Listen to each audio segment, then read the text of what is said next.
Welcome, Leigh, to Fully Booked. Thank you so much for joining me today. Thank you for having me, Megan. Oh, Leigh, hello. I am beyond thrilled to welcome you back to the podcast. The last time we talked, which was the first time we talked, was in 2019 for Ninth House. So we and your characters are a little bit older. We're a little bit wiser. Are we? Some of us have been studying. But before we get into all of that, first thing is first, Chinese New Year is on January 22nd, and we'll be entering the Year of the Rabbit. How about that? I'm holding this great big book by you with a rabbit, big rabbit on the cover. First question would be, do you want to claim this as plain coincidence, or will you admit to a little bit of sorcery? Okay, first I have to tell everybody listening that I don't smoke 20 packs a day. I just have a cold. That's why every time Megan makes me laugh, I'm going to sound like this. But look, when we were designing the cover of the book, I told them that I wanted a white rabbit on the cover. And they were like, we're worried it will look like a children's book. And I was like, trust me, this is not going to look like a children's book. No. But I did not realize the Year of the Rabbit was coming, which I should have because I was born in the Year of the Rabbit. So total coincidence, but you know, in life, there are no coincidences. So there you go. I read just recently, that the rabbit is known to be the luckiest of the 12 animals of the Chinese zodiac. So lucky for us, perhaps, but not for Alex and Darlington. Okay. Well, let's roll right into it. Hellbent is the second installment in the Alex Stern series. First things first, for the uninitiated, who is Alex Stern and Darlington for that matter? Alex Stern is a young woman who comes from a pretty rough background. She grew up in Los Angeles and fell in with a pretty rough crowd. She also has an extraordinary gift, which is that she can see the dead. And because of that, after a brutal homicide leaves most of her friends dead, she's recruited to attend Yale University. But her work-study job is a little unusual. She is going to be a deputy of Lethe House, the Ninth House, which is tasked with overseeing the occult rites of Yale's very real secret societies. All of the societies are real, although the magic they practice, as far as I know, is not. And it is the job of this Ninth House to make sure that they don't do too much damage, since that's quite a lot of power in the hands of a bunch of undergrads. Right. As for Darlington is her mentor. He is the senior who is himself tasked with teaching Alex the ropes. They get off to a rocky start because Alex has a natural gift that he deeply envies. And Darlington seems to have, at least on the outside, all of the wealth, privilege, and education that Alex has herself been denied. But through the work that they have to do together, they begin to build a fragile trust, although a lot of that unravels one very dark and difficult night in Ninth House. Okay. I cannot decide. I'm supposed to be good at my job by this point. We've now crossed 300 episodes of this podcast, which reflects more than 5 years of work, and I should know where to go, but I really don't. So maybe you can help me. Okay. Two roads diverged, Leigh.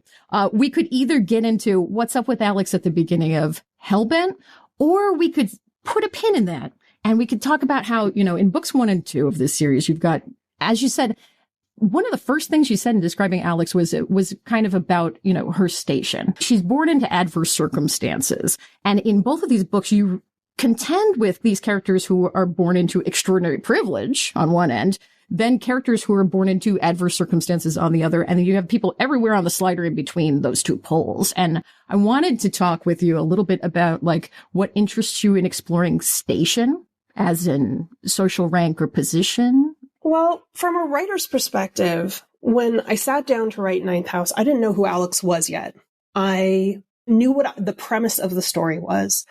And I knew I was going to throw this young woman into the mix and put her in the role essentially of an amateur detective, because what kicks off Ninth House is a murder on campus. So on the one hand, it's a fantasy, but on the other hand, it is very much a murder mystery.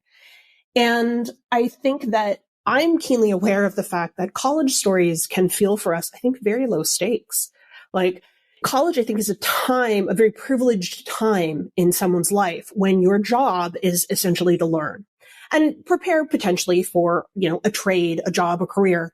But those, 2 years or 4 years or however long you spend there, that is a sort of protected time that I think it is sort of hard to see as vital to someone's life. If you're a young adult, then, high school, is full of fraught circumstances. And if you're an adult, you have the stakes of having to play in the real world with consequence. And so for me, in order to make Alex's story compelling and Ninth House compelling, I wanted to create a situation where the stakes were incredibly high for her. And that meant she had to be an outsider. She had to be someone for whom this job at Lethe and this opportunity at Yale was her only second chance. And she is surrounded by people who simply burn through second chances. Mm-hmm. From a personal perspective, I think that in exploring my own time at Yale and looking back on that time with as clear an eye I could, I think that I wanted to approach this from the perspective of someone who simply didn't speak the language, because that was certainly how I felt when I arrived. I came from Los Angeles. I didn't understand what real wealth was and what real power was until I encountered it at Yale. And I think, too, if you want to tell a story about an institution like Yale, then you have to explore ideas of class and privilege, or you're just not telling the story honestly. True.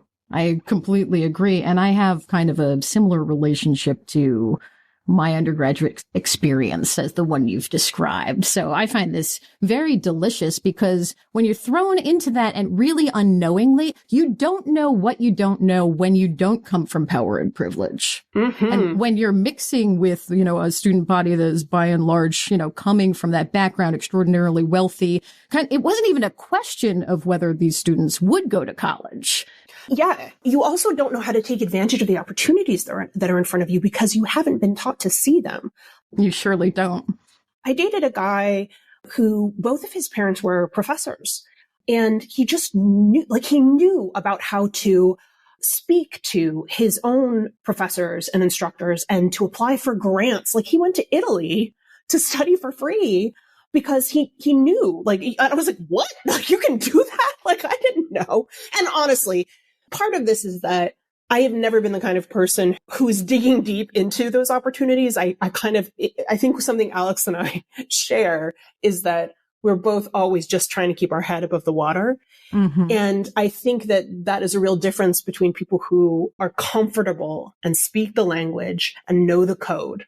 If you don't know that code, every interaction that you have, whether it's social or academic or professional, carries so much more weight and is so much more fraught. Mm-hmm. Certainly is, because everybody loves a winner, baby. Mm-hmm. So winners tend to keep winning. So I really love following the gorgeous struggle of this character you've created here. And I do think it is time for us to turn down that other path, which is, what's Alex up to at the beginning of this book? Okay, so can I be spoilery? Totally. Yes. Okay, so if you have not read Ninth House, go read Ninth House and then come back and join us. Yeah, pause. So what you learn in Ninth House is that one fateful night, Darlington disappeared. And for a period of time, we believe that he's dead, but Alex believes that he is not. She believes that he is in hell, that he survived the journey to hell, and she's determined to go and break him out. So at the beginning of Hellbent, we find her and Pamela Dawes, who is she's a sort of perpetual grad student. She's a champion researcher. She's a caretaker in many ways. She's the person who keeps the Ninth House running and often keeps Alex standing. And she really cares deeply about Darlington as well. Pamela Dawes is someone who has trouble connecting to people, but Darlington managed it. So his loss was pretty profound for her as well. So the powers that be think Darlington is dead, and they are not interested in messing around with the kind of power it would require to even consider a rescue attempt. And so Alex and Dawes are left to do this off the books and to essentially try to pull off a hell heist. Mm-hmm. Before we started recording, I thanked you for dragging me to hell in the early hours of 2023 and back again. It was a pretty funny juxtaposition because the very first book I read was for an interview I conducted yesterday, which was with Talia Hibbert. Oh, yeah. Yeah, she wrote her first YA romance. Highly suspicious and unfairly cute. Which is awesome for all these different reasons, but it was quite a juxtaposition going from highly suspicious and unfairly cute to hellbent. So, but that's the joy of my job. Could not be more different. That's good. You had a nice, cozy entree into 2023. So funny too. But, like my head was spinning by the end of yours. But I mean, that's like one of the gorgeous parts of this job, right? Is those interesting juxtapositions. Yeah. And Talia is kind of a master of wonderful comedic dialogue. So I'm jealous of the read. She really is. But you have a lot of funny moments in this book as well. Thank you. You're giving me everything together all at once. I feel like you cannot subject. I am one of those people who believe that fantasy should be fun. I'm also somebody who, in my darkest hours, is going to resort to gallows humor. So that is definitely a guiding principle in these books.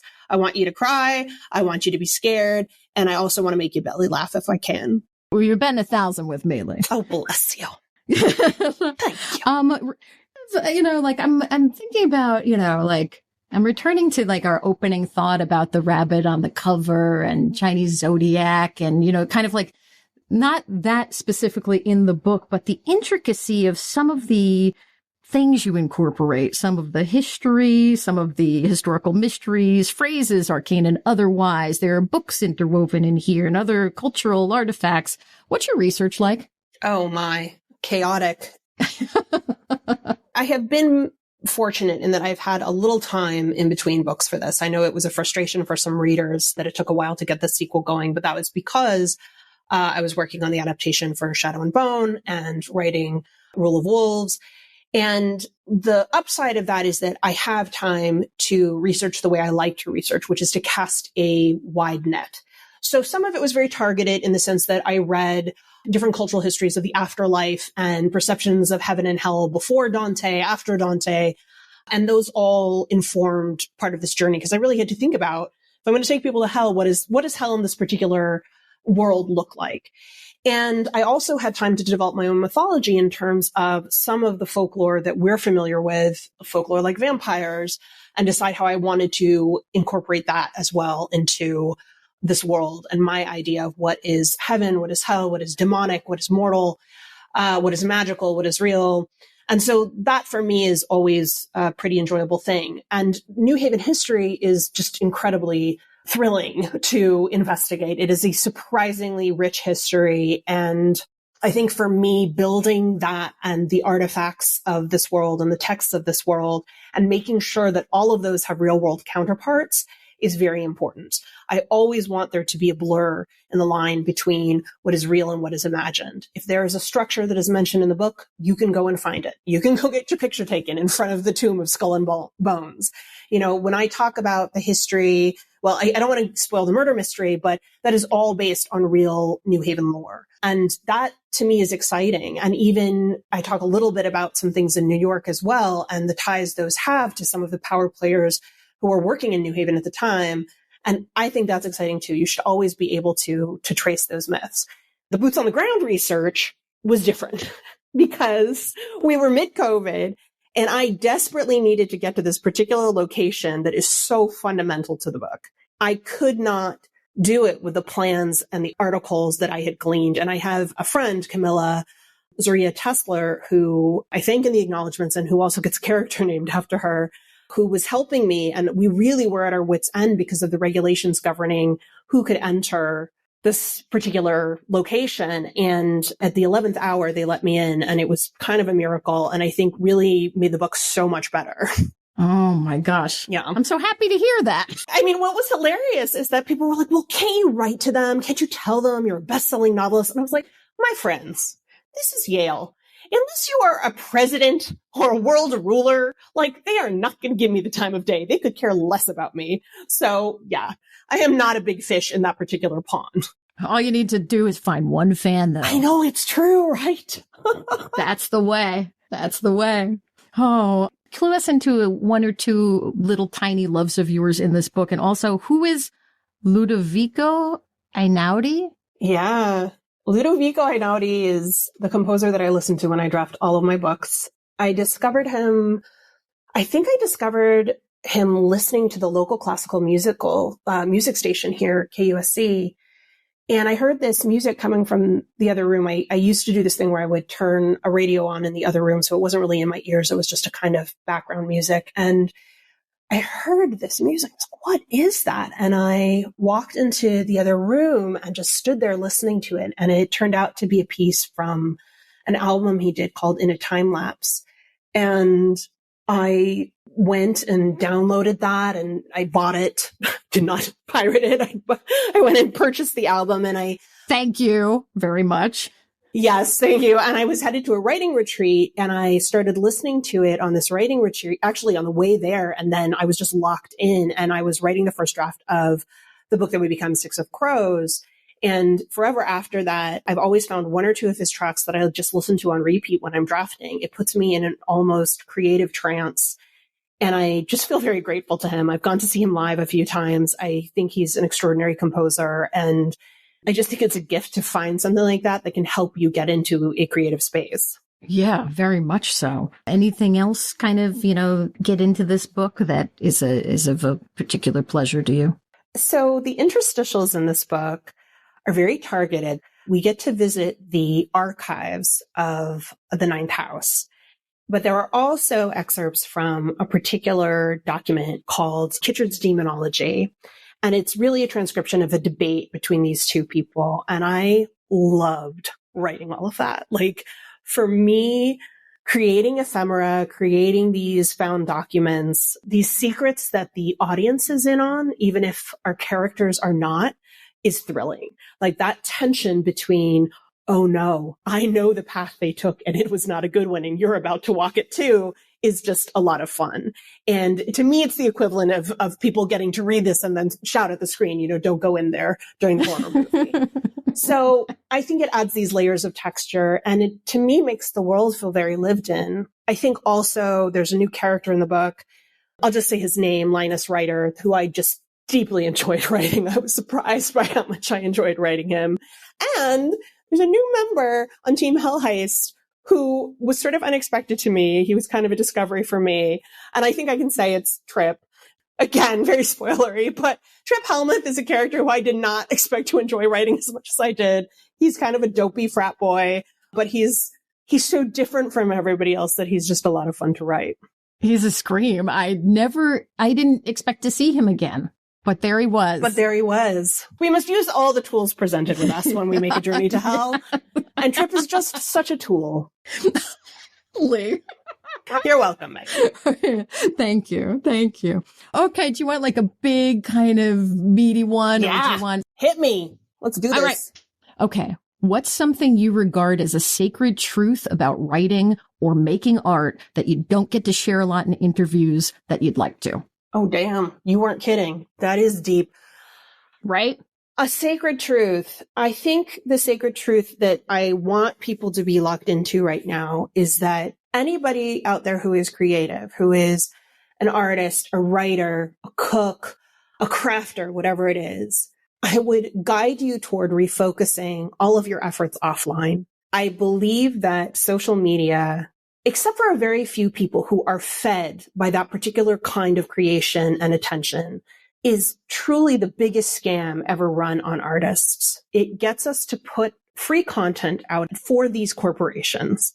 We are working for them for free with this bizarre idea that somehow it is going to feed us, when the reality is that we're better served by just continuing to put work in the world. And believe me, I know there is a balance to be struck between marketing and creativity, but I fear that we have tipped too far into the marketing category. And I am watching a lot of wonderful creative people give up their creativity for free. And I hate that. Thank you for that. It's an addiction, right? I see the addiction. Yeah, I do too. And you got to do your work. Yes. It troubles me because I get a lot of inquiries from young authors, aspiring authors, who seem to believe that the only way to succeed in publishing is to have a massive social media presence. Yes, that is one way to succeed. In the same way that going to a casino is one way to get rich. Oh, boom. There it is. Yes. You may get lucky. You may be one of those people who not only goes viral once, but goes viral 1,000 times. Great. But if you're not, you risk eroding your creativity, your ability to do work. And the thing that keeps us going, that gives us careers and longevity, is to continue to produce work that we're proud of. And that can be very hard because the job of the artist, like you said, winners keep winning, right? And when you're not winning, nobody cares about the art that you're creating. Exactly. But our job as artists is to keep creating even when nobody gives a damn. And then you get your pats on the back when you've arrived and you're successful, when you don't need it as much. Nobody pats the aspiring artists on the back, but they're the ones who need it the most. And I think social media is a particularly grotesque example of that. The people who pat the aspiring artist on the back are the other aspiring artists you're coming up with. Yes. Focus on tending to those real relationships, quality over quantity. Oh, gosh. Yes, that is a vital part of this. Thank you. I don't know if I had sort of put that piece of the puzzle in play. That is so important to have people that you trust. And there's a Yeats quote that I love that I threw into Hellbent because, of course, why not? Which is be secret and exult, because that above all things, I'm going to butcher it, but above all things is, well, be secret and exult, people. Okay. Like keep the things you love dear to you, keep them close, let them get strong and grow before you put them out into the blazing sun of scrutiny. That is so important. And also I fear that the way that work is made public now, there's a flattening effect. If you are always writing to please, I took a poetry seminar when I was in college. If my mother hears this, she'll be like, great use of funds. But whatever. Someone had to pay those student loans and it was me. But I took a poetry seminar and I'm glad I took it. I think poetry is a great way to improve your language and your writing at the sentence level. But what I noticed was there was a guy in our class who was so talented. And all of us started to sound like him. And I think that is the risk of this, is that now we're all in one big seminar and we're in this kind of echo chamber and we're hearing the same sounds again and again. And there's a flattening effect to that, a deadening effect that risks really shaving off the exciting edges of new creativity. And I would hate to see that happen. I think about this a lot because I'm like, woe betide the person who thinks that they are really shaping social media, because I think if anything, it's really shaping us. It does. It's telling us what to like, what language to use to describe certain things. And I see, I probably, I'll probably get into hot water for going down this path. But like as somebody who frequently serves as a judge for literary prizes, to see a lot of the same books coming up for recognition, like completely worthy books, but there are so many more books that are as good on their own terms out there. And part of that is, a matter of lack of resources, of time, of, staff positions to support professional critics reading, I could go on. I could talk to you all day. Look, I think this is something that we all kind of need to be aware of, because the only thing that's going to stop this is if we are personally pushing back against it. And I think also if we're providing other avenues for, I don't want to just say young artists and writers, because it's not about your age, but let's say new artists, writers, creators, to providing them more paths to have their work seen and heard is the only way to combat the idea that this is the only path toward being seen and heard. Exactly. Because when you win at the casino, you only win one way. You only win one thing. To me, the game of trying to achieve success as an author by creating TikToks or by creating and again, there are people who have succeeded at that. And I have no desire to undermine their work or their creativity. Of course. It is absolutely a valid path if you can do it, but they are a rare group of people who can.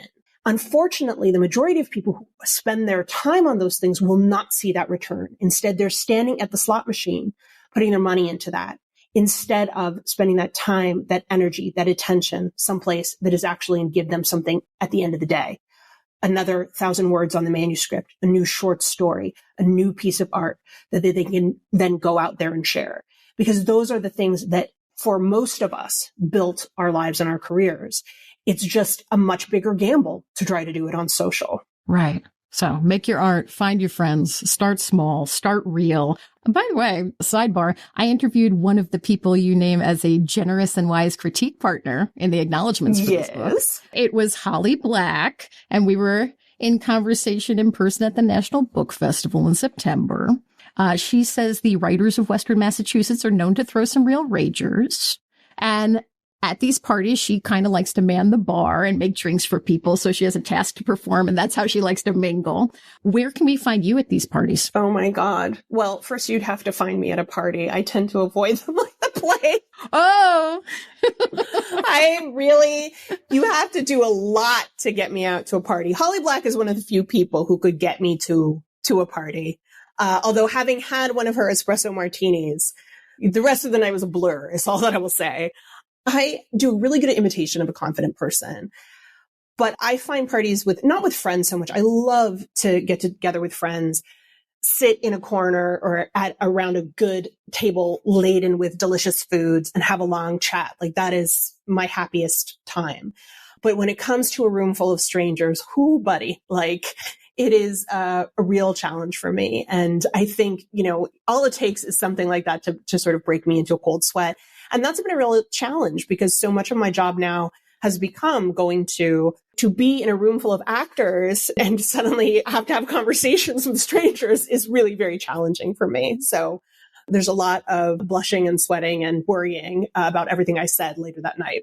I hear that. Speaking of new lines in your bio, you're consorting with actors, but also makeup and special effects. Oh, yeah. That was one of my many lives before getting my dream job. I had many jobs that I was not particularly good at. And I did work as a makeup and special effects artist for a couple of years here in Los Angeles. Really? Yeah. I was working at the time I was writing movie trailers for a living, which was actually one of the best day jobs I've ever had. It is essentially like writing parody for a living, but it was fun and fairly easy for me. And I enjoyed it a lot. And then my dad passed away. It was a long time coming. He was very ill, but it hit me really hard. And I could not be in front of a laptop all day. I could not be working in this solitary, quiet situation. And I did something fairly reckless, which was that I quit my job and I went to makeup school, which I could ill afford. And then I just started working largely for free to build my portfolio and very low paying jobs, and some of them quite humiliating and some of them very entertaining. Did a lot of body painting. And it was really good for me because it meant that I was meeting new people every day, having new challenges every day. It meant I didn't have time to just be in my grief, which I think would have overwhelmed me. And it also meant that I started writing more. I think that writing for a living had sort of fatigued that muscle. Whereas when I was working in makeup, I would spend all day on set, on my feet, could be a 10-hour day, but my brain was doing something else. My brain was turning over this story. So I would come home at the end of the day and I still had excitement in me and flexibility in me and generosity in me for this story. And so I would sit down every night and I would work on Shadow and Bone for a few hours. And that was really how that first book got written, because I'd been wanting to write a book my whole life and I had tried many times. Shadow and Bone was the first one that I actually finished. I like to contrast, as somebody whose art is never done, I like to contrast that with tasks that are achievable. Yes. That's, I think, a healthy blend, I agree. And I think there's something about doing something visual. You go on set, you do somebody's makeup. It is what it is. You did your best. You do last looks. That's last looks. That's it for the day. You wipe it off with some makeup remover and then it's done. It's the same. I think it's also, I'm not a good cook, but I really enjoy cooking for stress relief. One, because it's like a new language to me that I have to really pay attention and really focus. And so my mind is occupied with it. But also at the end, you have something. It may be terrible. It may be burnt. It may be filled with too much pepper, but you have a thing that is done. That's really, I think, important when you are constantly working in a field that, it's why I never reread my old books, because I would just want to make changes. Got the dry heaves. We have zoomed by our allotted time, and I thank you for your generosity with me. One more for the road? Yes, please. Do you find it harder to start or continue a series? Continue. Why? I think the first book in a series is always a thrill because you're throwing open all of these doors and they're creating possibility.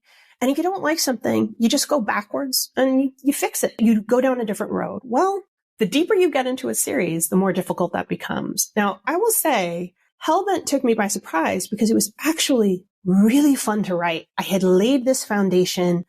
I had a real sense of what I wanted the shape of the story to be. And I let some of that first book chaos into this book because I still feel like the world we've only explored kind of a tiny corner of it. And so that was very pleasurable to me. But when it comes to something like the Grishaverse, which I have now written, something like 7 or 8 books in. There, the map is written. I can't go back and erase that mountain range. And so there are a lot of doors that are closed to me that I can't open anymore. So I think for me, continuing the series is always more challenging. And my next book is actually going to be a standalone, which will be the first one I've written. Yeah. Ooh. I promised that was the last one, and I'm a woman of my word. I'm so happy to hear that Hellbent was so much fun for you to write, because it was so much fun for me to read. Leigh, thank you so much for joining me today on Fully Booked. Is it done?